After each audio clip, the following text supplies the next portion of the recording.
જય શ્રી કૃષ્ણ વૈષ્ણવો, રાધે રાધે।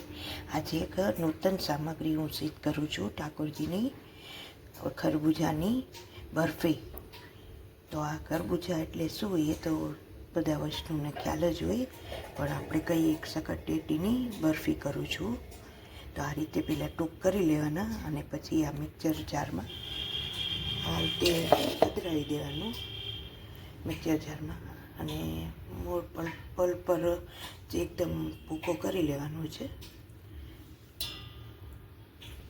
આ રીતે આપણે એનો ભૂકો સાવ મિક્સરમાં કરી નાખવાનો અને પછી ગેસ ઉપર રાખી દેવાનું છે અને એ રીતે ચલાવતા જ રહેવાનું છે। થોડી વાર ચડે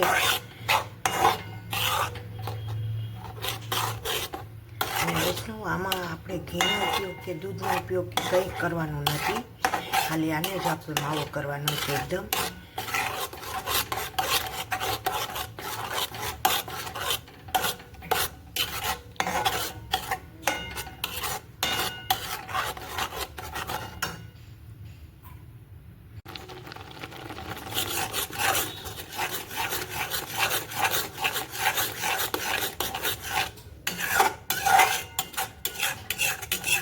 એકદમ ધીમા ગેસ ઉપર જ આપણે રાખવાનું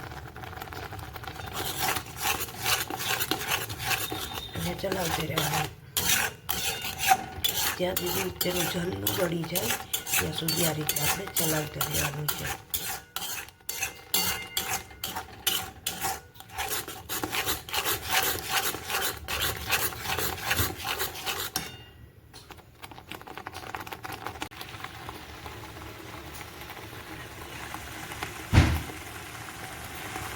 આપણે આમાં ખાંડ પધરાવવાની 5 ચોથાઈ કપ જેટલી, ઠાકોરજીને સોહાય એવી, કારણ કે સકટેટી પણ મીઠી હોય અને બહુ ખાંડ નહીં પધરાવી છે।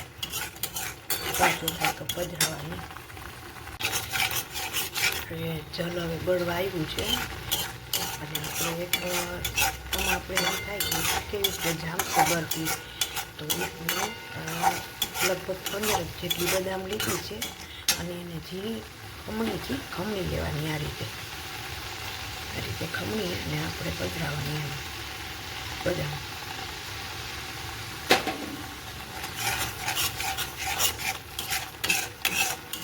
અને ઠાકોરજીને સોહાય એ માટે થોડો એલચીનો ભૂકો પધરાવવાનો।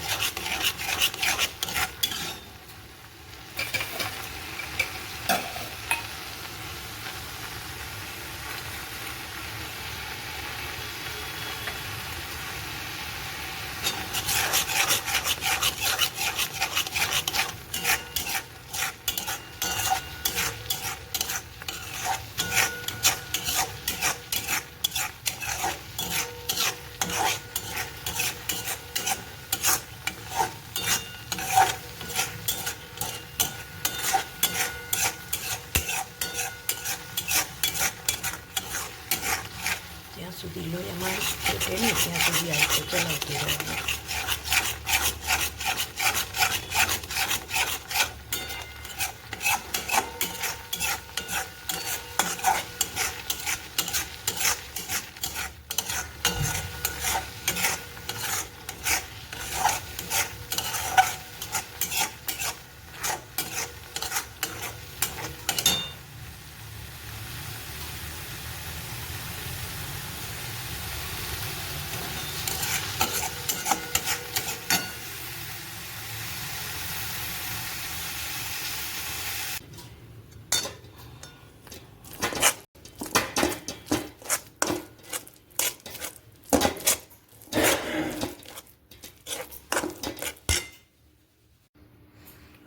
આપણે ઢારી દીધી છે હવે, અને થોડી વાર ઠંડી થવા દેવાની અને એની ઉપર આ રીતે આપણે સજાવટ કરવાની।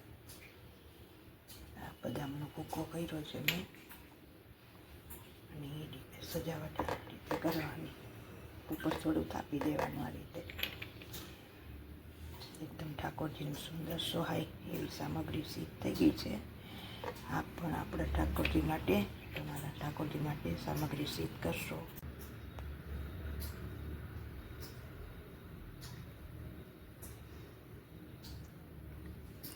તમને સામગ્રી ગમી હોય અને આ રીતની મેં જો સજાવટ કરી છે બદામના ભૂકાથી તો લાઈક શેર અને સબસ્ક્રાઈબ કરશો.